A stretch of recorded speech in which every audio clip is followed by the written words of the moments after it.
Halo Sobat Bola, apa kabar? Semoga semua sehat selalu. Baik, Amin, amin, amin. amin. Timnas Timnas Indonesia U23 saat ini sedang berlatih di Dubai untuk Ya, menghadapi Piala Asia U23 yang akan berlangsung mulai tanggal 15 nanti ya. Tinggal beberapa hari lagi. Dan ya, Timnas Indonesia sudah melakukan dua kali uji coba, sekalinya melawan Arab Saudi dengan skor kalah kita 1-3, tetapi yang ya, di kedua melawan Uni Emirat Arab kita bisa menang 1-0. Dan ya. konon, walaupun kita menang 1-0, Sintayong masih belum puas. Bro Ipung. Iya, memang ini Sintayong pemain apa pelatih yang sangat menuntut ya, menuntut performa dari pemain-pemainnya. Tapi oke lah, kita melihat overall kita melihat pada dua pertandingan laga uji coba. Ketika melawan Arab Saudi kita dikalahkan dengan angka 3-1. Kemudian di laga berikutnya kita juga melakukan laga uji coba melawan tuan rumah nih. Karena Indonesia kan TC-nya di Uni Emirat Arab ya, di Dubai ya. Mhm, Nah, melawan Uni Emirat Arab kita menang 1-0. Konon kabarnya ya memang karena ini sebetulnya pertandingan yang sifatnya uji coba dan pertandingan ini juga tertutup. Rasa-rasanya memang kita agak sulit juga untuk menerka-menerka gitu ya. Siapakah kemudian susunan pemain-pemain yang diturunkan. mhm, Walaupun dari hasil pertandingan melawan Uni Emirat Arab, satu gol dihasilkan oleh Witan. Hanya itu mhm, aja berita-berita yang mungkin berseliweran gitu loh. Tapi mhm, kalau kita melihat dua rangkaian tersebut, tentu ini sebuah progres yang bagus ya.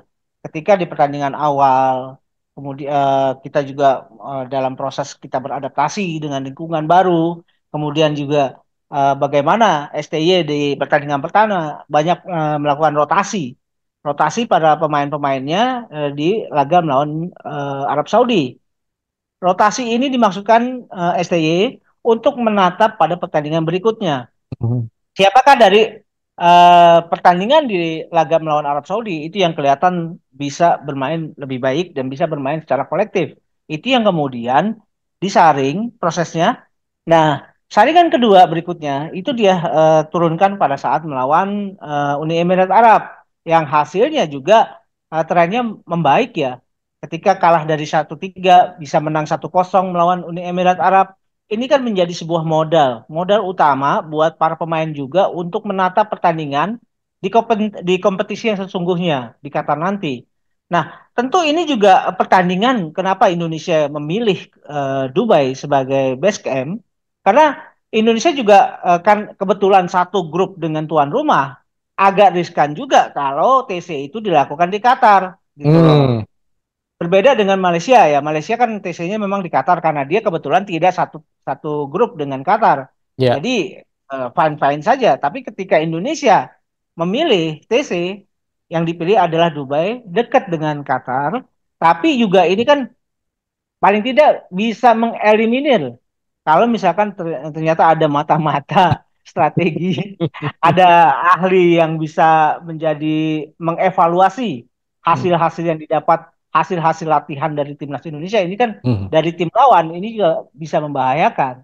Ya. Nah, makanya itu saya pikir secara garis besar bahwa dari progres pertandingan pertama dengan pertandingan kedua, Indonesia meningkatkan melihat memperlihatkan ini ya peningkatan kualitas gitu loh bro.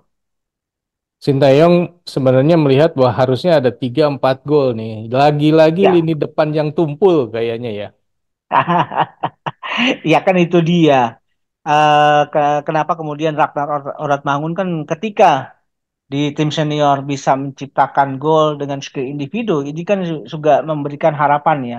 Cuma sayangnya di U23 belum kelihatan nih. Apakah Mhm, Rafael Struijk masih harus bermain sendirian tanpa tandem yang bisa saling melengkapi? Seharusnya memang mungkin ya dengan kehadiran Ramadan Sananta, Hoki Caraka, itu juga bisa menjadi tandem yang bagus buat Rafael Struijk gitu loh dalam hal ini. mhm.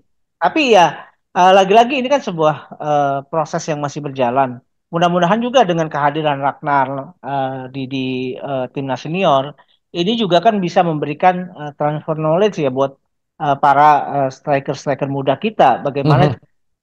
apa yang harus dilakukan ketika menghadapi lawan gitu loh. Dan sebetulnya mentalitas striker ini memang berbeda ya dengan mentalitas dari pemain tengah dan pemain belakang. Ini ada sesuatu yang spesifik sifatnya gitu loh Hmm. dari para striker-striker.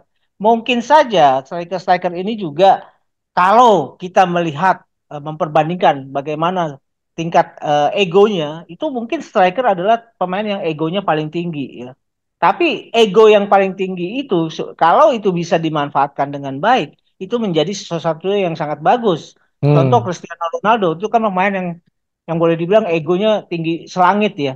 Tapi dia bisa membuktikan bahwa ego yang selangit ini bisa dia buktikan dengan ceplosan gol-gol yang banyak gitu loh, bro. Hmm. Ya, Indonesia perlu tambahan naturalisasi juga nggak nih ya untuk striker di U23? Ya itu tergantung dari STY bagaimana melihat kebutuhan tim. Kemudian apakah PSSI juga menunjukkan hal yang sama. Tapi saya pikir sih dengan kemudian squad yang ada, inilah yang harus dimanfaatkan betul. Karena hitungan hari hanya tinggal berjalannya tinggal beberapa langkah lagi gitu loh. Jadi Mhm. tidak mungkin kita bisa menambah di tengah jalan dengan pemain-pemain muka baru. Jadi dengan kehadiran saya pikir dengan Rafael Struik, kemudian Ivar Jenner, Nathan Chuaon dan mungkin nanti Justin Hubner akan segera bergabung karena Justin masih di Cerezo Osaka. Nah, ini juga menambah daya gedor timnas kita. Kemudian menambah solid juga permainan kita secara general. Bagaimana kemudian pemain kita bisa bermain secara kolektif. Karena saya berkali-kali ya menitik beratkan pada permainan kolektif. Karena percuma saja pemain-pemain yang diisi oleh individu-individu yang bagus kalau tidak bisa bermain secara kolektif. Jadi sebaliknya ya, pemain-pemain katakanlah pemain-pemain mediocre, ketika mereka bisa bermain secara uh, kolektif Oke. dengan bagus, mereka yang ada adalah kualitas-kualitas secara kolektif, bukan lagi melihat pada kualitas-kualitas secara individu. Dan biasanya hasil itu lebih bagus, gitu bro.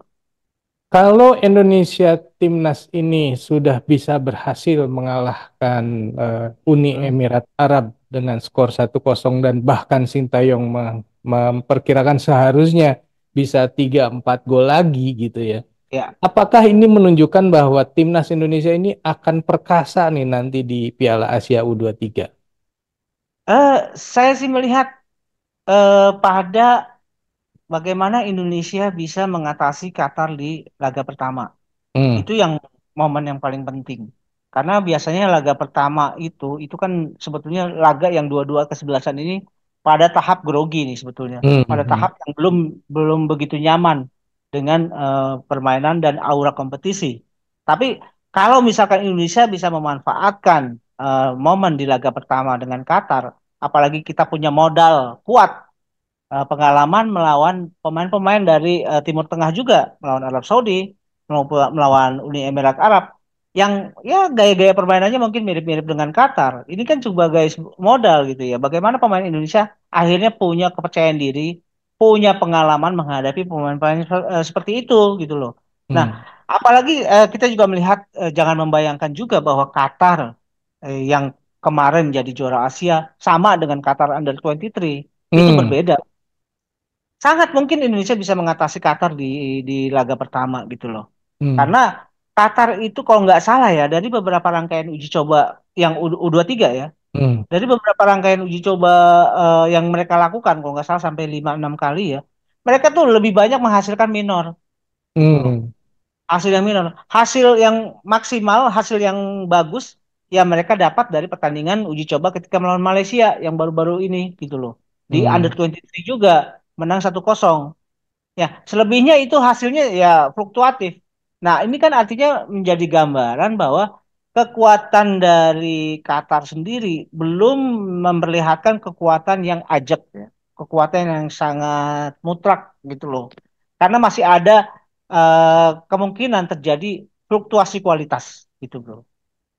Ya, mudah-mudahan Indonesia menang nih lawan Qatar ya. tuan Amin. rumah Ya, lagi. betul, betul. Artinya Indonesia untuk bisa melangkah ke babak delapan besar, ini Indonesia harus mengalahkan siapa aja ya bro ya? Ya gini, ya kalau bisa kan kita di grup ini ya kita kalahkan semua ya. Itu adalah sesuatu yang paling ideal ya. Kita kalahkan Qatar, Australia, kita kalahkan Yordania gitu. Itu adalah hasil yang paling bagus ya. Karena kan hanya dua tim terbaik dari masing-masing grup yang akan melangkah ke fase berikutnya.